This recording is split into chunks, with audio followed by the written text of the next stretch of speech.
লাড্ডু, মনে কর তোর কাছে 10টা আপেল আছে, তোর বন্ধু তোর কাছ থেকে 3টে নিয়ে নিল, তাহলে তোর কাছে কতগুলো থাকবে বলতো? কেন, ভেরি সিম্পল, 10টা আপেলই থাকবে আমার কাছে। কাউকে দিয়ে দিলে আবার 10টা থাকে কি করে বল? 10টাই থাকবে, কারণ আমি আমার ভাগেরটা যে কাউকে দেব না। ঠিক আছে, তুই মনে কর না, তোর বন্ধু তোর কাছ থেকে 3টে নিয়ে নিল আপেল, তো কতগুলো থাকবে? बेटा सोचो यही तो सोचने वाली बात है।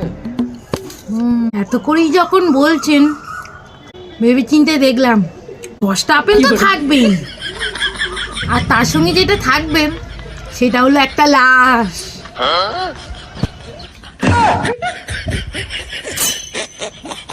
ভাগ্যিস উদাহরণ হিসেবে বন্ধু বলেছিলাম, তা না হলে